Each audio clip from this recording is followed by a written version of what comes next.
चलिए सभी को गुड मॉर्निंग। आज हम अपने लेक्चर को आगे बढ़ाते हैं। हम लोग पढ़ रहे थे सेलों की संयोजन के लिए जो संयोग बनते हैं उनको हम लोगों ने पिछले चैप्टर में अध्ययन किया, श्रेणी क्रम में और समांतर क्रम में। आज हम लोग उसका कॉम्बिनेशन मिश्रित क्रम में पढ़ने जा रहे हैं। आइए, तीसरा पार्ट है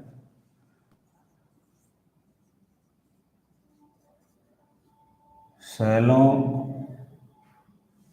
के संयोजन का मिश्रित क्रम।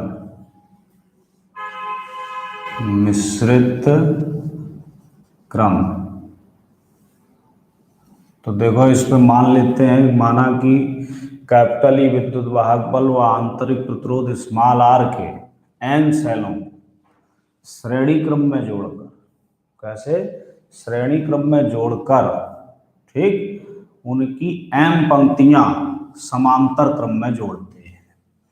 देखो, एन सेलों को पहले कैसे जोड़ दो? श्रेणी क्रम में।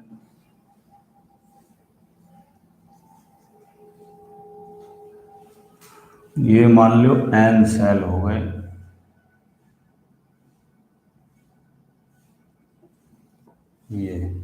तो ये आपके यहां से ये एन सेल है, एन।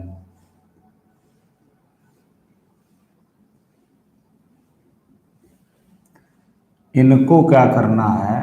इनकी एम पंक्तियां बना देनी है समांतर क्रम में। इसी तरीके से दूसरे उसमें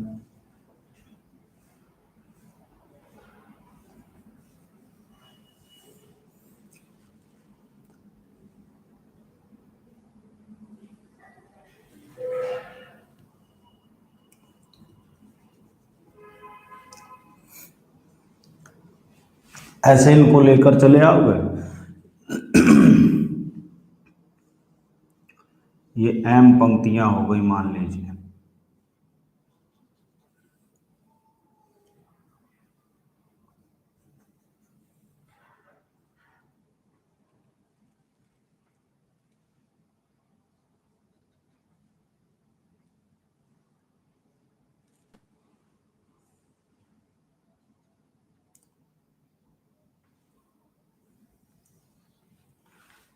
ये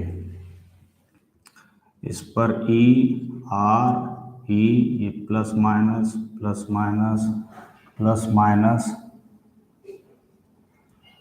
E R plus minus E R, सभी पे लिख दोगे। E R plus minus E R plus minus E R plus minus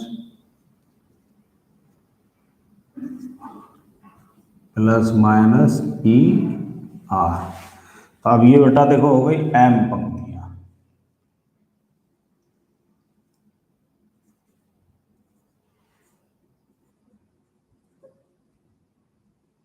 ऐसे समांतर क्रम में। इसके बाद ये सेल मान लो किसी बाय प्रतिरोध में धारा भेज रही है, सब कॉम्बिनेशन सब एक साथ धाराओं को निकाल कर इस तरीके से धारा, ये की लगा दीजिए।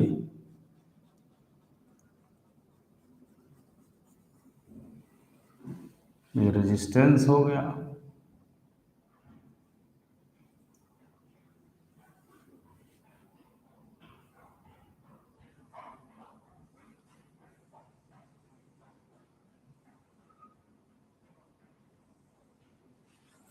ये कैपिटल आर इधर, ठीक, ये एम पंक्तियां यहाँ तक। तो इस तरीके से ये सीरीज, ये इस तरीके से कॉम्बिनेशन बन गया। यहाँ मान लो ये सभी सेल मिल के आई धारा देते हैं, जो कि इस रेजिस्टेंस में होती हुई पुनः इसमें प्रवेश कर जाती है। ठीक है, तो अब ये समझ गए होगा, इस तरीके से कॉम्बिनेशन हम लोग लगा लेंगे। अब इसका सॉल्यूशन क्या करेंगे, अब सबसे पहले निकालेंगे कि परपथ का कुल विद्युत वाहक बल क्या होता है। तो ध्यान दो, ये n ऐसे जुड़े श्रेणी क्रम में, प्रत्येक का विद्युत वाहक बल समान है, तो इसके लिए हो जाएगा NE। क्या हो जाएगा? NE। इस रो की मैं बात कर रहा हूँ, इसमें विद्युत वाहक बल बन जाएगा NE। जब n सेल जुड़े हैं तो E plus E plus E plus E plus n तक, तो ये बन जाएगा NE। ठीक, श्रेणी क्रम में प्रतिरोध भी जुड़े हुए इसमें, तो इनका भी बन जाएगा NR। अब क्या है, समांतर क्रम है, तो समांतर क्रम में विद्युत वाहक बल या वोल्टेज समान होता है। तो जब इसका NE है तो इसका भी NE होगा, इसका भी NE होगा, टोटल भी NE होगा। ठीक, लेकिन रेजिस्टेंस बदल जाएगा, इसका NR, इसका NR, इसका NR, फिर ये समांतर क्रम में है M पदों तक। कहाँ तक है? M पदों तक। ठीक, विद्युत वाहक बल में M पद का कोई फर्क नहीं पड़ेगा, तो उसमें रहेगा NE। तो बस हम यहाँ लिखते हैं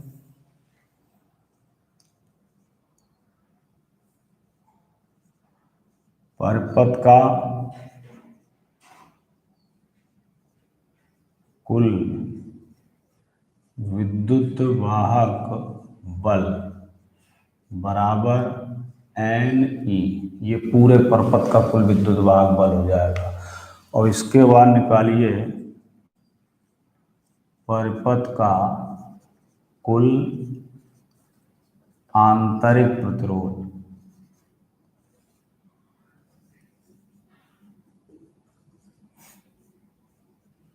आंतरिक प्रतिरोध, तो इसको मान ले रहे R डैश, तो 1/NR plus 1/NR plus dot dot dot, ये कहाँ तक जाएगा? M पदों तक। M पदों तक, तो ये जब बेटा M पदों तक जाएगा, तो अब इसके लिए जब रिजल्ट निकालोगे तो 1/R डैश इक्वल टू क्या बन जाएगा? M/NR या R dash equal to NR/M। ठीक, ये बन गया इस परिपथ का आंतरिक प्रतिरोध। अब परिपथ का कुल प्रतिरोध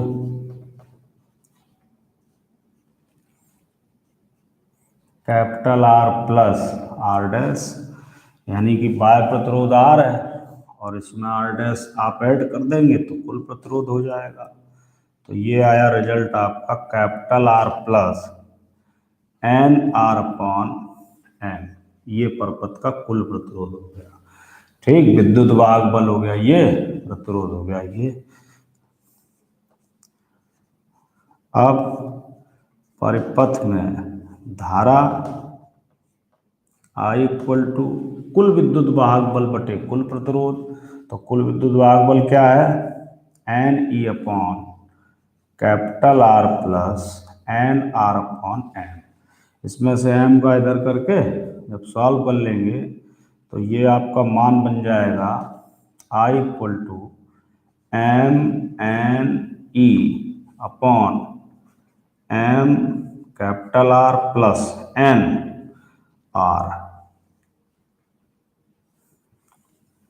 ये परिपथ की कुल धारा हो गई।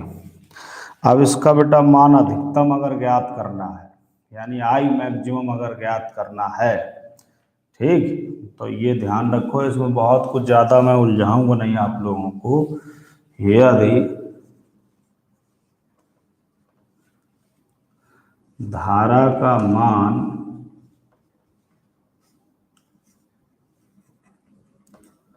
अधिकतम चाहिए तो M या धारा के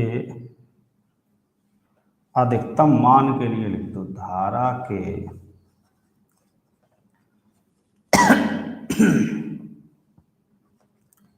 अधिकतम मान के लिए होना चाहिए M R equal to N R. ये शर्त याद रखिए, धारा का अधिकतम मान चाहिए तो M R equal to N R होना चाहिए। M R equal to N R, तो जब बेटा M R equal to N R होगा तो आई मैक्सिमम इक्वल टू, देखो इसमें इसके स्थान पर ये वाली वैल्यू पुटअप करिए, M N E upon N R plus N R, तो ये बन गया 2। ठीक है, ध्यान देना, M N E upon 2 NR, तो एन से एन कैंसिल हो गया, यानी एन ई अपॉन 2R। ये धारा का अधिकतम मान बन जाएगा, I maximum equal to M E upon 2R। ठीक है, तो धारा के अधिकतम मान के लिए ये शर्त आप डायरेक्ट याद रखिए कि एम आर इक्वल टू क्या होना चाहिए, एन आर होना चाहिए। एम आर इक्वल टू क्या, एन आर। क्लियर हो गया आप सभी को? बताओ, धारा का मान सभी को आ गया, समझ रहे हो? बताइए बच्चे जल्दी से, पंकज कुशवाहा, अभिषेक, सचिन, जल्दी से बताएं।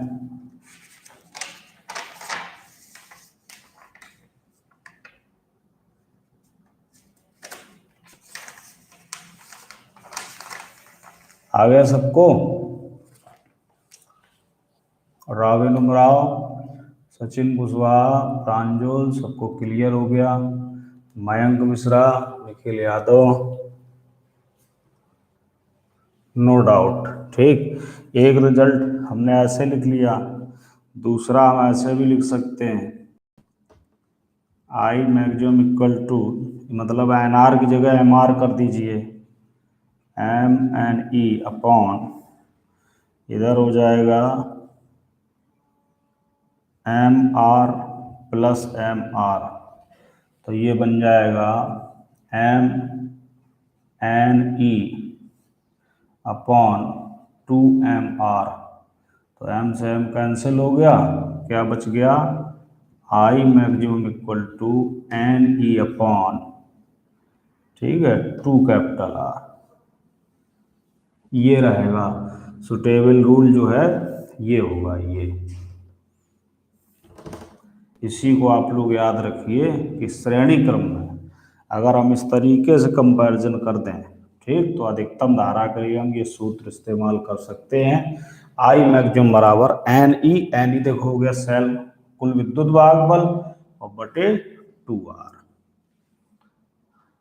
समझ गए? तो इस तरीके से सॉल्व कर सकते हैं। सचिन कुशवाहा क्या कह रहा है न्यूमेरिकल में? सचिन बेटा लिखो, क्या लिख रहे हो? बताओ जल्दी करो, फिर क्या लिखे, डिलीट मार दिया। सचिन, नौसीन बेटा आ रहा है समझ में सब? कुलदीप साहू क्लियर हो रहा है?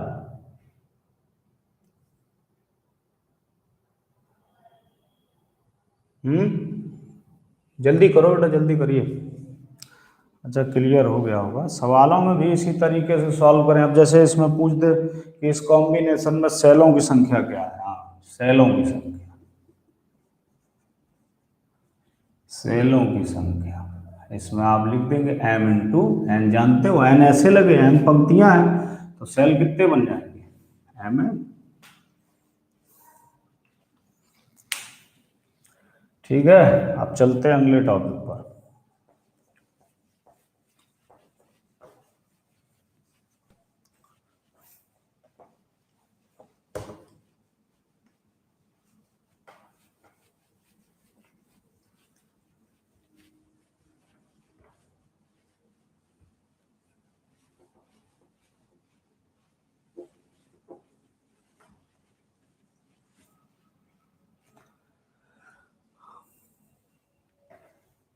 आइए, अगला टॉपिक है किरचॉफ के नियम।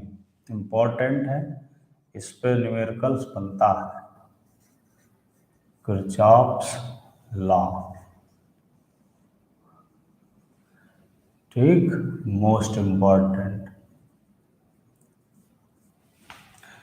इसमें देखो किरचॉफ ने ये जो रूल प्रतिपादित किए थे ये 1842 में प्रतिपादित किए थे। ठीक, इन्होंने दो नियम दिए। नंबर 1,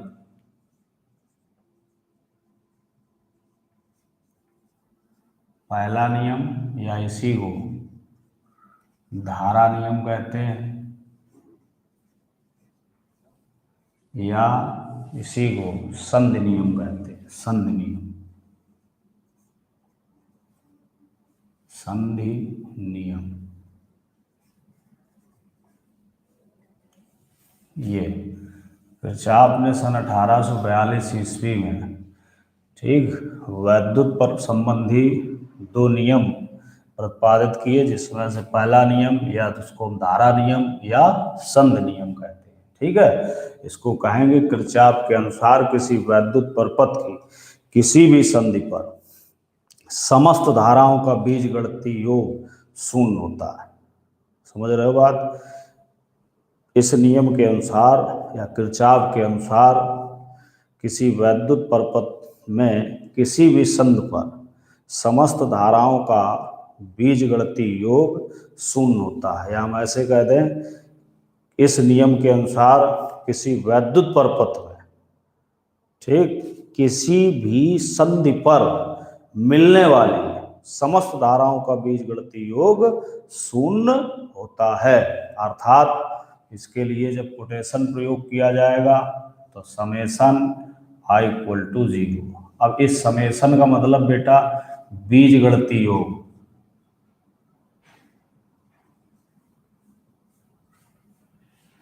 गणितीय योग से होता है।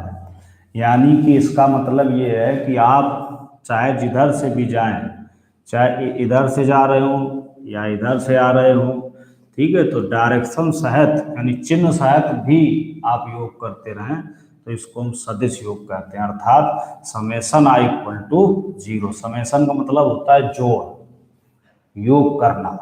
ठीक, अब इस किरचॉफ के नियम को दूसरा नाम आवेश, ये जो है ये आवेश संरक्षण पर भी आधारित है। आवेश संरक्षण, ठीक है, इस नियम को आवेश संरक्षण के नियम से भी प्रदर्शित करते हैं। आवेश संरक्षण के नियम से, याद रखिए, 1 नंबर का पूछा जाता है कि किरचॉफ का पहला नियम या संधि नियम किसको प्रदर्शित करता है, तो किरचॉफ का पहला नियम आवेश संरक्षण को प्रदर्शित करता है। अब आइए इसमें एक एग्जाम्पल लेते हैं, इसको समझने के लिए कैसे बीजगणितीय योग। फॉर एग्जाम्पल, ठीक है, मान लो 5 चालक हैं। कितने? 5, 1, 2, 3, 4, 5। 5 चालकों में बहने वाली जो धाराएं हैं, पहले चालक में I1, दूसरे चालक में I2, तीसरे चालक में I3, चौथे चालक में I4, पांचवें चालक में I5। और ये पांचों धाराएं किसी संधि पर मिलती हैं। तो जब ये किसी संधि पर मिलती हैं, देखते मान लो ये संधि है, एक धारा ऐसे आ रही, ये ऐसे चालक जुड़ा हुआ है, एक ऐसे जुड़ा है, एक ऐसे जुड़ा है, एक ऐसे जुड़ा है, एक ऐसे जुड़ा है। ठीक है, अब मान लें ऐसे जो धाराएं हैं ये 3 जा रही हैं, I1, I2 और I3, और ये संधि से I4 और I5 जो है बाहर निकल रही, ये संधि है। ठीक है, इस तरीके से कॉम्बिनेशन है। तो इस किरचॉफ ने ये बताया कि इस संधि पर मिलने वाली समस्त धाराओं का बीजगणितीय योग शून्य होता है। तो अब देखो 3 धारा ऐसे जा रही, 2 बाहर निकल रही। ठीक, तो अब संधि की ओर जाने वाली धाराओं, संधि की ओर जाने वाली धाराओं को धनात्मक चिन्ह के साथ और संधि से दूर जाने वाली धाराओं को ऋणात्मक चिन्ह के साथ प्रदर्शित करते हैं। तो किरचॉफ के नियम से क्या होगा? किरचॉफ के नियम से। ठीक, I1 plus I2 plus I3 minus, ये दूर जा रही है, ये ध्यान रखिए, I4 minus I5 equal to 0। मतलब संधि के ओर जाने वाली धाराओं को धनात्मक चिन्ह के साथ और संधि से दूर जाने वाली धाराओं को ऋणात्मक चिन्ह के साथ प्रदर्शित करिए और सबका योग कर लीजिए, तो वैल्यू क्या आ जाएगी, 0। यानी किसी को ऐसे भी लिख सकते हैं कि I1 plus I2 plus I3 equal to I4 plus I5। ठीक, इसलिए इसको कह दिया गया आवेश संरक्षण का नियम। यानी जितनी धारा संधि की ओर जा रही है उतनी धारा संधि से दूर जा रही है। ठीक, तो परपथ में संधि की ओर जाने वाली समस्त धाराओं को धनात्मक चिन्ह के साथ और परपथ से दूर जाने वाली यानी संधि से दूर जाने वाली सभी धाराओं को ऋणात्मक चिन्ह के साथ प्रदर्शित किया जाता है। ठीक, ये हो गया आपका पहला नियम, उसका उदाहरण हो गया ये। अब आइए हम लोग पढ़ते हैं किरचॉफ का द्वितीय नियम।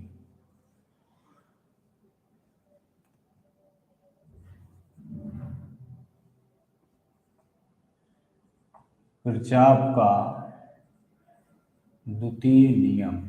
अभी आप लोग परेशान ना हो, मैं अभी क्वेश्चन ले लूँगा।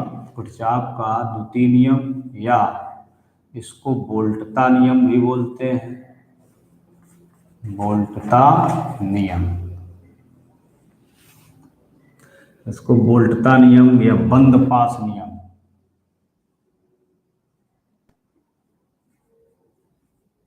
या पास नियम भी कहते हैं, कहीं कहीं लिखा हुआ, आप लोग समझा दे रहे हैं।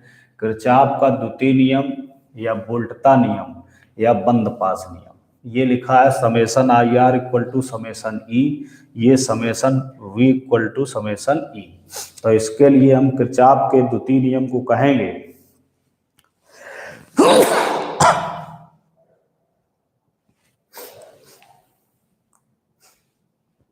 किरचॉफ का द्वितीय नियम क्या है। किरचॉफ के द्वितीय नियम के अनुसार किसी वैद्युत परपथ में किसी बंद पास के विभिन्न खंडों में बहने वाली धारा तथा उनके संगत प्रतिरोधों के गुणनफलों का बीजगणितीय योग उस बंद पास में लगे विद्युत वाहक बलों के बीजगणितीय योग के बराबर होता है। ठीक, तो ये हो गया, अर्थात summation IR equal to summation E या summation V equal to summation E। अब आइए इसको, अब चूंकि देखिए ये पोटेंशियल डिफरेंस का योग इक्वल टू विद्युत वाहक बलों का योग, तो ये नियम जो होता है ये ऊर्जा संरक्षण को प्रदर्शित करता है, ऊर्जा संरक्षण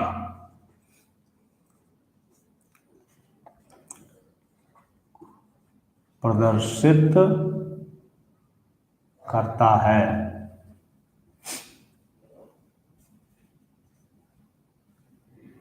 ऊर्जा संरक्षण के नियम को ये याद रखिए। किरचॉफ का द्वितीय नियम किसको प्रदर्शित करता है, ऊर्जा संरक्षण के नियम। ठीक, किरचॉफ का प्रथम नियम किसको प्रदर्शित करता है, आवेश संरक्षण के नियम को। अब आइए इसमें एक उदाहरण से इसको समझते हैं। फॉर एग्जाम्पल, ठीक, एक सर्किट बना लेते हैं। जैसे एक ये सेल है, सभी बच्चे ध्यान दें, ये एक सेल है, इसके साथ इसी खंड में आगे एक रेजिस्टेंस लगा है R1। इस सेल का विद्युत वाहक बल है E1। ये सेल जो धारा दे रहा है वो I1 दे रहा है। ठीक है, एक दूसरा रेजिस्टेंस हम यहीं पे लगा देते हैं, दूसरा एक सेल लगा देते हैं, और ये इनके इंटरनल रेजिस्टेंस नहीं है, ये इस परपथ में, इस खंड में लगा हुआ बाह्य प्रतिरोध है।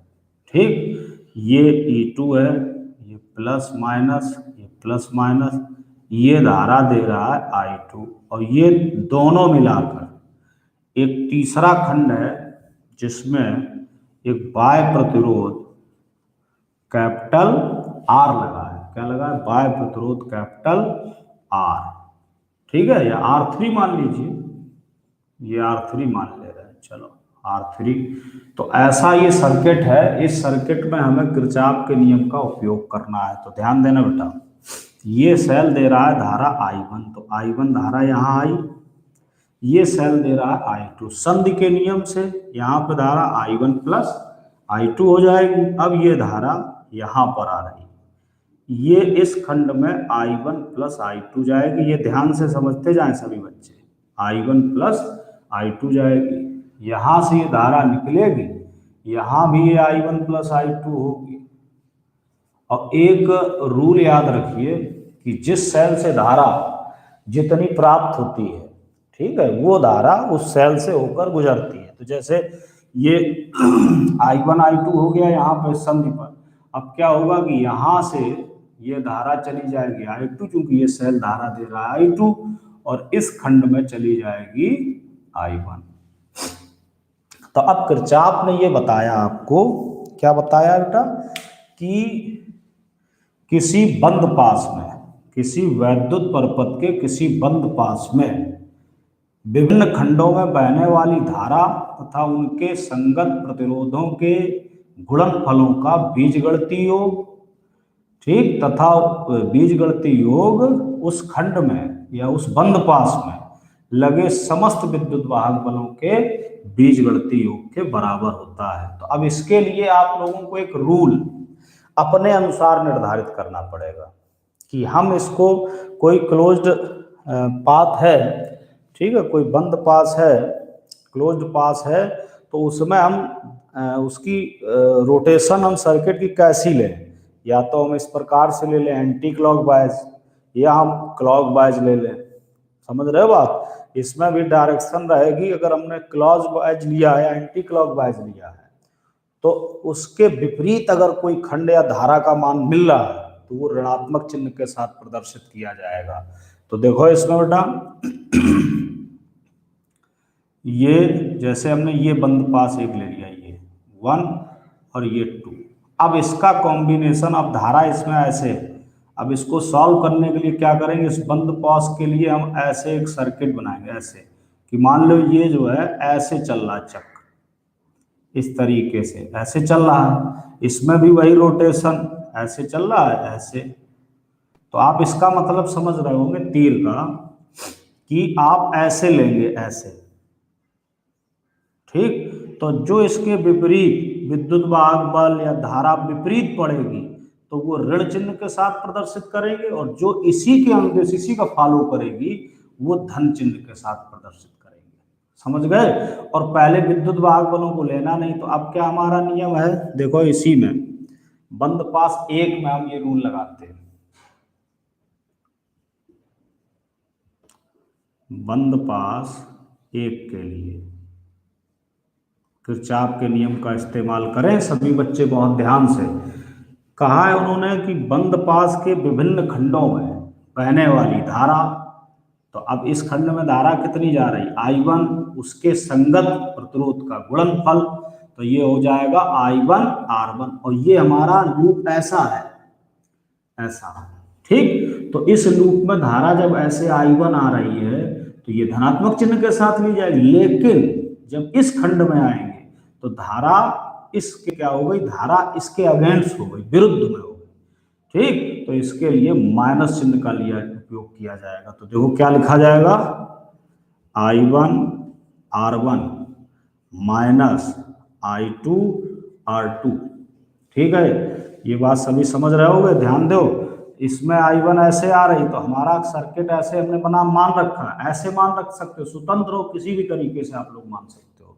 तो जब हमने ऐसे माना है तो I1 R1, अब ये क्या है, इसके विपरीत, तो माइनस I2 R2। अब इस खंड में केवल इतना ही लगा हुआ है, ये है बंद पास, ठीक। और इसमें विद्युत वाहक बल 2 है, एक E1 है और एक E2 है। तो I1 R1 minus I2 R2 equal to, E1 तो प्लस का हो जाएगा, लेकिन E2 क्या है, इसके मार्ग के विपरीत है, तो माइनस हो जाएगा E2। सभी बच्चे समझ गए होंगे। I1 R1 minus I2 R2 equal to E1 minus E2, equation डाल दो फर्स्ट। ये इस बंद पास से रिजल्ट मिल गया। अब आइए इस पर, बंद पास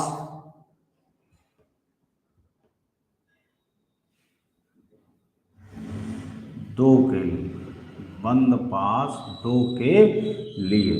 तो किरचॉफ का जब बंद पास दो के लिए रिजल्ट निकालेंगे, देखो क्या होगा। अब समझ रहे हो सभी बच्चे? अगर किसी को दिक्कत आ रही हो तुरंत कमेंट डाल दें। कुलदीप, प्रांजुल, सचिन, नौसीन, कुलदीप साहू, जल्दी अगर कहीं पे भी दिक्कत आ रही हो, सचिन कुशवाहा, तो वो कमेंट डाल दें। ये देखो अब दूसरे बंद पास में चल रहा है। दूसरा बंद पास क्या है, इसमें देखो हमने ऐसे सर्किट मान रखा। आप लोग स्वतंत्र हो, ऐसे मान सकते हो कुछ भी किसी भी तरीके से, ठीक। तो अब इसमें तो क्या है, ये हमारा जो रोटेशन है उसी के अनुसार I2 R2 है, तो I2 × R2, ठीक। ये भी देखो, अब ये भी हमारा उसी रोटेशन के अनुसार है, तो ये प्लस आ जाएगा, ठीक, प्लस। ये बनेगा I1 + I2 × R3। ध्यान देना, ये रोटेशन के अनुसार था, ऐसे धारा आ रही थी और ऐसे चक्र है, तो इसमें प्लस का चिन्ह आ जाएगा, ठीक। और इसके बाद अब आप इसको देखें, इसमें विद्युत वाहक बल क्या, ऊपर वाले से हमें मतलब नहीं, इतनी एरिया से मतलब, तो केवल एक विद्युत वाहक बल लगा और वो भी हमारे रोटेशन के अनुरूप है, अर्थात इसको हम लिख सकते हैं E2 इक्वेशन सेकेंड।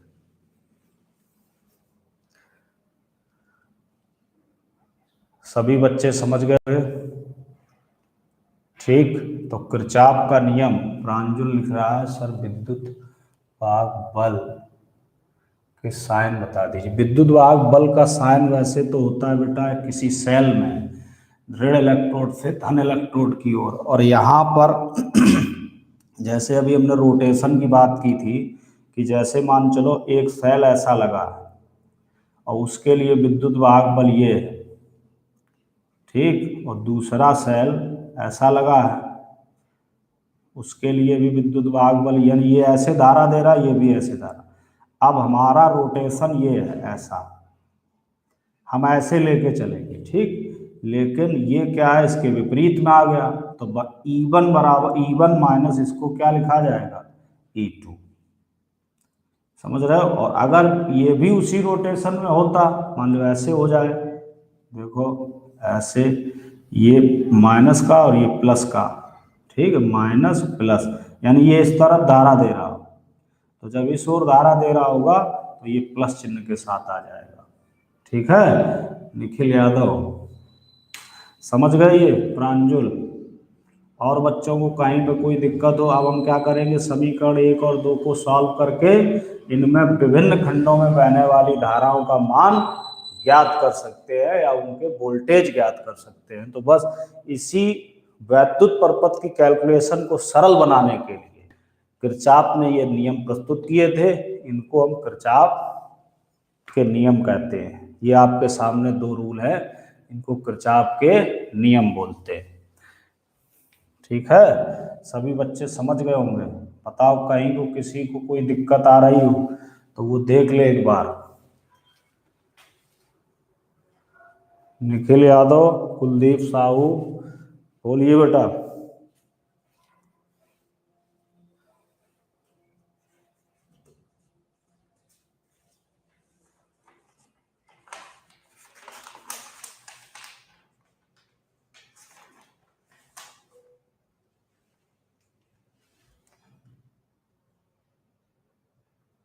किसी को कोई दिक्कत?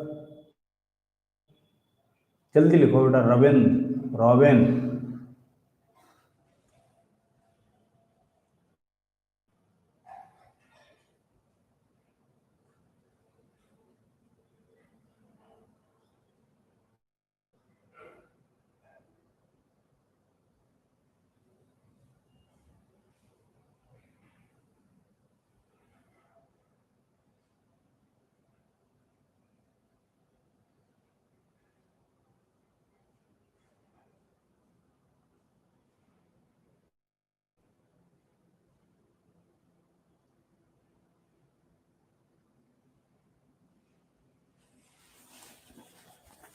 आ गया सबको?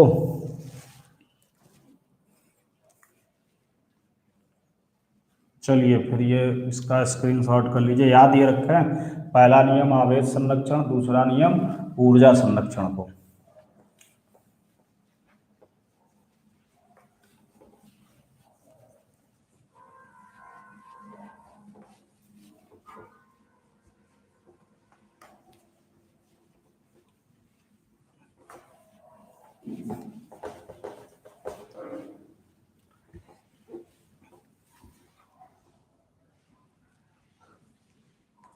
अब हम लोग पढ़ते हैं व्हीटस्टोन सेतु।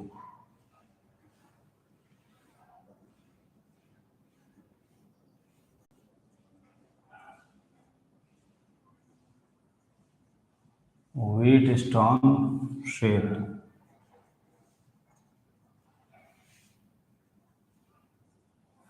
व्हीटस्टोन ब्रिज लिख दो, ब्रिज।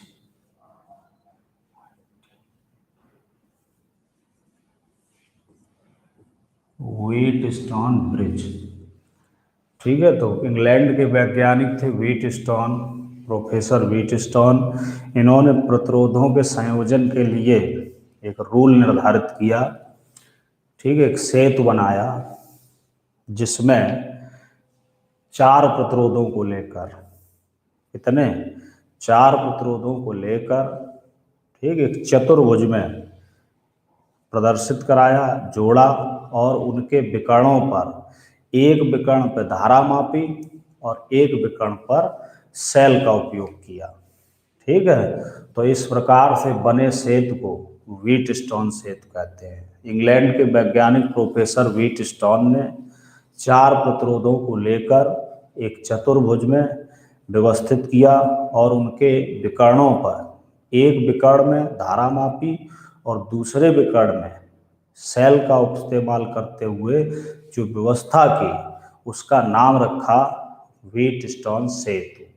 व्हीटस्टोन सेतु का एक प्रतिबंध होता है, यानी इसका जो प्रतिबंध है, यानी जो शर्त है, इसकी शर्त संतुलन का प्रतिबंध उन्होंने रखा, संतुलन का प्रतिबंध, यानी व्हीटस्टोन सेतु संतुलित कैसे माना जाएगा, प्रतिबंध, ठीक है। व्यवस्था तो उन्होंने चतुर्भुज पर, चतुर्भुज की चारों भुजाओं पर प्रतिरोध को लगाकर उसके एक विकर्ण पर धारा मापी और एक विकर्ण पर सेल लगाकर व्यवस्था तैयार कर दी। अब उन्होंने एक संतुलन का प्रतिबंध भी दिया कि व्हीटस्टोन सेतु कैसे संतुलित माना जाएगा। तो इसको आप लोग समझिए, यदि व्हीटस्टोन सेतु, अब जैसे हम इसकी व्यवस्था को जुटाएं, मान लो एक ऐसा चतुर्भुज है,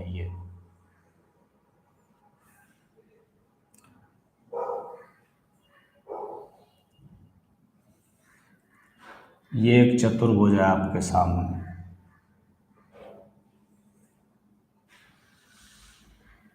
ठीक है। अब इसके 2 विकर्ण हैं, एक ये विकर्ण है और एक ये विकर्ण है, ये ए बी सी डी। तो व्हीटस्टोन ने क्या लिया, इन चतुर्भुज की चारों भुजाओं पे एक एक रेजिस्टेंस डाल दिया, ठीक है।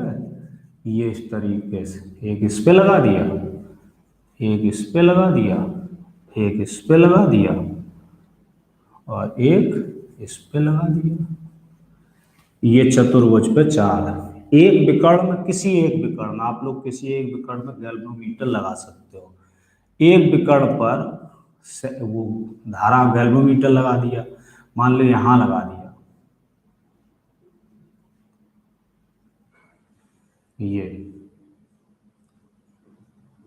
ये आपका धारा मापी है, धारा मापी लगा दिया, ठीक।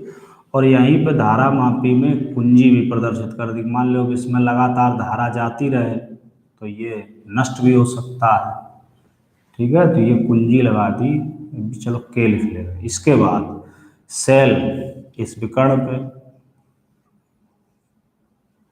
ठीक है, ये उनका समायोजन है। सेल इस विकर्ण पे, एक कुंजी यहाँ भी लगा दी, तो इसको K1, इसको नाम दे दिया K2। ये सेल का विद्युत वाहक बल E, ये प्लस माइनस, ये ऐसे धारा देगा I, ठीक, यहाँ से धारा ये जाएगी और फिर यहाँ से ये धारा निकलेगी और ये धारा सभी में ऐसे इस तरीके से चलेगी। क्या रूप होता है इसका वो अलग बात है। ठीक, अब उन्होंने इन प्रतिरोधों के नाम भी दे दिए, सुझाव भी दे दिया कि आप इस जो भुजा पे लगा प्रतिरोध इसको P मान लीजिए, इस पे लगा है इसका रेजिस्टेंस आप Q मान लीजिए, इस पे लगा है इसको R मान लीजिए और इस पे लगा है इसको S मान लीजिए। समझ रहे हो बात? ये यहाँ लिख लो RS। तो ये बेटा जो कॉम्बिनेशन है, ये समायोजन है, ये व्हीटस्टोन का समायोजन है। अब उन्होंने इसके लिए इसको संतुलित करने के लिए, यानी कि संतुलन की अवस्था में कब है, तो उसके लिए एक शर्त रख दी, एक प्रतिबंध रख दिया। उन्होंने कहा कि यदि, ठीक है, व्हीटस्टोन सेतु में लगे धारामापी में, यदि व्हीटस्टोन सेतु में लगे धारामापी में किसी भी प्रकार का कोई विक्षेप ना हो, मतलब इसमें धारा ना बहे, सभी कुंजियां लगी हो तब भी इसमें धारा अगर प्रवाहित नहीं हो रही है, ठीक, तो अब संतुलन का प्रतिबंध क्या है, मतलब यही एक संतुलन की एक विशेष शर्त है कि धारामापी में धारा प्रवाहित ना हो। तो चतुर्भुज की इन्हीं दो संलग्न भुजाओं के प्रतिरोधों का अनुपात शेष दो संलग्न भुजाओं के प्रतिरोधों के अनुपात के बराबर होगा। किसी यदि धारामापी में कोई विक्षेप या व्हीटस्टोन सेतु में धारामापी में कोई विक्षेप ना हो, तो चतुर्भुज की किन्हीं दो भुजाओं पर, किन्हीं दो, कोई भी मान लीजिए, किन्हीं दो संलग्न भुजाओं के प्रतिरोधों का अनुपात, इनका ये संलग्न है, ये दो अलग संलग्न है, किन्हीं दो संलग्न भुजाओं के प्रतिरोधों का अनुपात शेष दो संलग्न भुजाओं के प्रतिरोधों के अनुपात के बराबर होता है। अर्थात अब ये यहाँ पे देखो AB BC संलग्न है, तो इस पे लगा है P, ठीक, और बटे में उस पे लगा है Q, और इधर ये संलग्न है तो बराबर हो जाएगा R/S। ठीक है, तो ये इस तरीके से रिजल्ट हो गए, P/Q बराबर R/S। ये बन गया प्रतिबंध की शर्त है।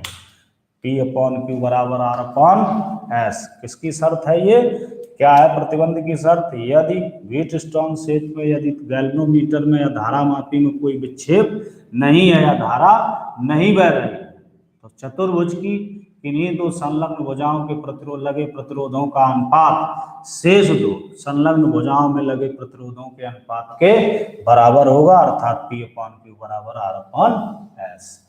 अब इसको हम लोग सिद्ध भी करते हैं, आइए प्रूफ करें,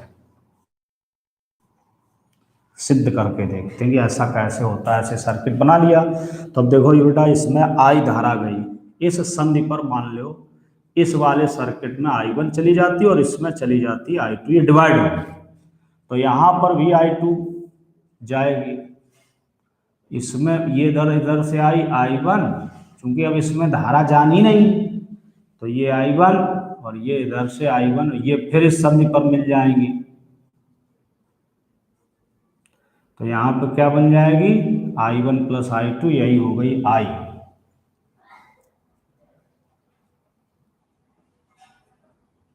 ये रिजल्ट, ठीक है। तो ऐसे अब हम इसको किरचॉफ के नियम से सॉल्व करेंगे, किरचॉफ के नियम से, ठीक। तो किरचॉफ के नियम का उपयोग करें। अब इसमें देखो दो बंद पास ले लेंगे, एक बंद पास ABC, यहाँ पे भी कुछ डाल दिया जाए बिंदु ABCDE EF, ABCDEFA, कौन सा बंद पास? ABCEFA। अब ये वाले सभी नहीं, मतलब दूसरे में ले लेंगे ADCEFA, समझ रहे हो? दोनों बंद पास ले लीजिए। चलिए लेते हैं, या अगर आपको और इसको बाहर वाले सेल का इस्तेमाल नहीं करना है, तो आप इसके ये वाला ये बंद पास बने हैं तो इनको ले सकते हैं। एक में ले लें ABDA और तो एक में ले लें आप बी सी डी बी, इनसे भी काम चल जाएगा। ठीक, और पूरे का दिखाना है तो पूरे दिखा दीजिए। चलिए इन्हीं से ले लेते हैं। देखो एक बंद पास ले लो, ये 1 नंबर, ये ले लो 2 नंबर, क्योंकि इसमें धारा जा ही नहीं रही है तो एक बंद पास बन गया ए बी डी ए। चित्रानुसार बंद पास ए बी डी ए में, ठीक है। देखो किरचॉफ का नियम लगाओ।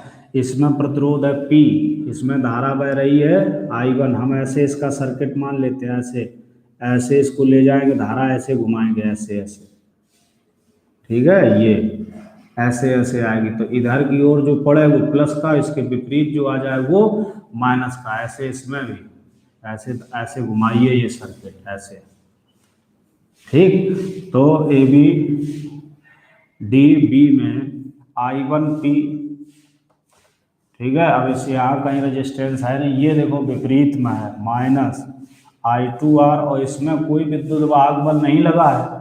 तो जब परपथ में किसी प्रकार का विद्युत वाहक बल बंद पास में ना हो तो उसके लिए क्या लिख दो, 0, ठीक। तो इसी से बन जाएगा I1P equal to I2R, equation डाल दो फर्स्ट। इसके बाद बंद पास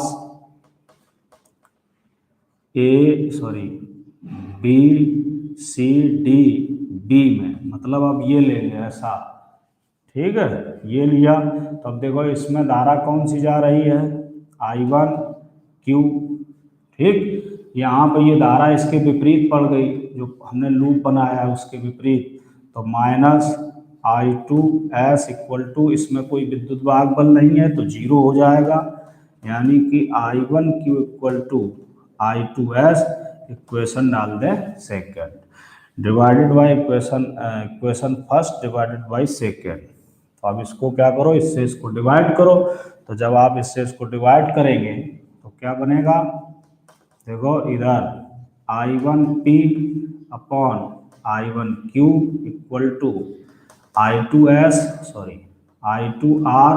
अपॉन I2S, I2 से I2, I1 से I2, I1 से I1, तो ये रिजल्ट बन गया P upon Q equal to R upon S। मतलब इस बीच वाले इसमें लगे हुए गैल्वेनोमीटर या कोई रेजिस्टेंस भी पड़ा हो, सवालों के लिए याद रखिए, उसमें धारा अगर नहीं जा रही है तो वो व्हीटस्टोन सेट कैसा होगा, संतुलित होगा, या इनके P अपॉन Q बराबर R अपॉन S प्राप्त हो तो समझ लो इस खंड में लगे हुए प्रतिरोध का कोई भी वैल्यू नहीं है, कोई भी मान नहीं, वो नेग्लेक्जिबल है उस परपथ के लिए। तो इसको हम बोलते हैं व्हीटस्टोन सेट, ठीक। अब इसमें जो अनुपाती भुजाएं होती हैं वो AB और BC होती हैं, ठीक है। संयुग्मी भुजाएं जो बोलते हैं वो कौन कौन सी, BD और AC हो जाएगी। संयुग्मी भुजाएं जो होती हैं वो विकर्ण के लिए लिखी जाती है, इसमें याद रखें, ठीक है। अनुपाती भुजाएं जो बोलते हैं, अनुपाती भुजाएं, इसमें अनुपाती भुजाएं, ठीक है, AB तथा BC, और संयुग्मी कहते हैं, संयुग्मी भुजाएं तो जो इनके विकर्ण है वो संयुग्मी, उनके स्थान आपस में आप लोग बदल सकते हैं। संयुग्मी भुजाएं हो जाएंगी BD तथा AC, ये विकर्ण आप में बदल सकते हैं। मतलब हमने AC पे सेल लगाया, ठीक, आप BD पे भी सेल लगा सकते हैं और AC पे आप गैल्वेनोमीटर लगा सकते हैं, ठीक है। अब इसमें जो AD बोली जाती है, AD जो होती है ये आपकी ज्ञात भुजा होती है, इसको ज्ञात बोलते हैं, ध्यान रखें। AD इसमें क्या रहेगी, ज्ञात भुजा, ठीक। और DC जो होगी DC, ये अज्ञात भुजा होती है, यानी इसमें हमें कोई रेजिस्टेंस अगर ज्ञात नहीं है तो हम इस DC में लगा लेते हैं तो वह ज्ञात हो जाती है, ठीक है। अब एक शर्त और संतुलन के लिए, सवालों के लिए मैं बता रहा हूँ, संतुलन के लिए इसका और यहाँ का जो पोटेंशियल हो वो एक समान होना चाहिए, यानी कि VB इक्वल टू VD, तभी इसमें पोटेंशियल डिफरेंस शून्य होगा, अर्थात गैल्वेनोमीटर में धारा नहीं बहेगी। तो अगर यदि ऐसा आ गया कि BB does not equal to BD, तो समझ लीजिए सेतु कैसा है, असंतुलित है।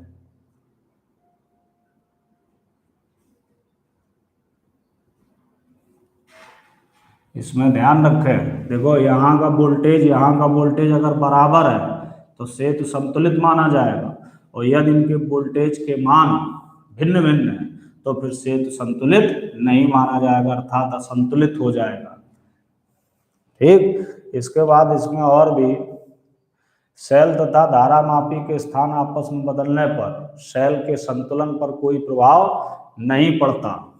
ठीक है, अभी हमने बताया था ये संयुग्मी भुजाएं होती हैं, अगर हमने इनका स्थान यहाँ पे मान लो धारामापी लगा दिया, यहाँ सेल लगा दिया, तो फिर संतुलन की स्थिति पर कोई प्रभाव नहीं पड़ेगा, क्योंकि ये दोनों भुजाएं संयुग्मी भुजाएं।